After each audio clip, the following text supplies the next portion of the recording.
Ils sont bien congestionnés, tu vois. T'enlèves le t-shirt et là tu regardes ce que ça donne.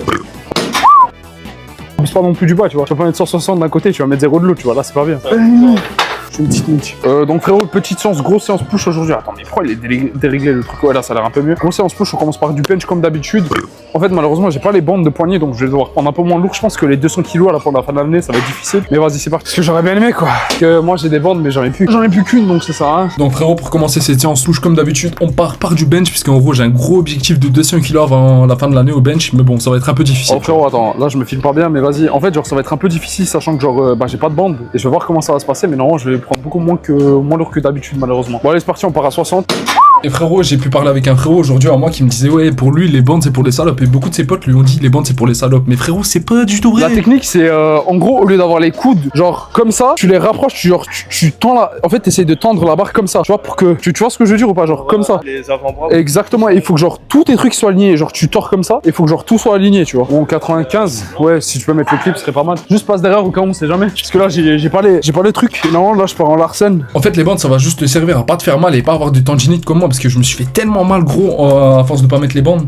Donc ok, le truc qui est bien quand t'as des frères de la salle, c'est que tu peux leur voler leurs bandes, tu vois. Et c'est exactement ce que je fais là, je vole des bandes et après je fais mes bonnes séries, après je vais lui rendre. Peut-être, on sait pas, peut-être je vais pas lui vendre. Peut-être je vais pas lui rendre. Vas-y, je pars sur là du coup pour la forme, le truc que tu fais, regarde, tu te mets comme ça, avec les épaules en arrière, tu pousses sur les jambes, et là tu vois la forme de quand tu pousses sur les jambes, tu vois t'as ton cul à un endroit, tu le descends genre tout droit, vraiment t'essayes de descendre le plus droit possible, tu prends, et là tu te mets comme tu veux. Moi par exemple, c'est du Larsen que je vais faire, entre guillemets, c'est sans les jambes. Et en gros, pourquoi je fais sans les jambes, frérot? Pour améliorer ma stabilité, et comme ça moi je bosse bien comme il le faut. Et un truc que je vais faire à côté maintenant, c'est genre je vais faire du Larsen, et aussi je vais vraiment bien entraîner mon leg drive puisqu'il est vraiment pas si bon que ça. Vas-y, je pars, je fais une série de 3 encore, j'espère, je vais voir. Et là frérot, encore une dernière série à 95, là j'essaie de bien contrôler, là comme tu le vois, je sais pas si... non ça se voit pas si bien que ça, mais j'utilise toujours pas les jambes, et le truc que tu fais frérot, toujours être rouge à la fin de ta série, il faut vraiment que tu donnes à 1000%. Ok, donc là on part sur un peu de bench incliné, tu vois, on va se le donner à fond, allez c'est parti. Par contre là on a mis un peu trop, mais c'est pas grave, on va dire que c'est des séries des chauds.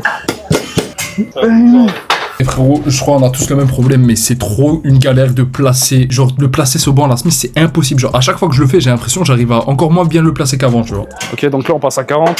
Là il est pas, en vrai le banc il est pas droit, c'est pour ça marche pas. Et frérot, comme il le faut, je fais toujours une deuxième petite série d'échauffe, comme ça moi j'essaye de pas me blesser, tu vois, et j'y vais doucement, genre je me casse pas trop. Et en fait non mais je te jure vraiment, en fait à la Smith, quand tu mets un poids d'un côté et pas de l'autre, genre c'est pas grave, c'est la même chose, t'en fous, genre pratiquement c'est la même chose. Bon, abuse pas non plus du bas, tu vois. Tu vas pas mettre 160 d'un côté, tu vas mettre 0 de l'autre, tu vois, là c'est pas bien. Ok, donc là on part sur la petite série à 60, c'est parti. Les vidéos là, ça me suit avec mon ref. Là j'ai l'impression que là c'est un peu plus droit déjà. Non en vrai non, même pas. En fait jamais de la vie t'arriveras à la mettre droite cette machine, c'est un truc de malade. Et en vrai si tu pouvais, enfin si moi j'aurais quand même mis les bandes à la Smith, puisque ça permet quand même de pas te faire mal au poignet. Et vrai, même quand tu fais à la Smith gros, tu te fais quand même un peu mal au poignet, tu vois. Tu peux quand même te faire une petite tendinite, donc moi je te conseille quoi qu'il arrive, chaque série tu mets les bandes de poignet. Donc c'est parti, là on va partir sur une petite série à 65 normalement, tranquillement. Gros je te jure elle est pas droite là. Là elle m'a l'air droite, là c'est bon. T'inquiète.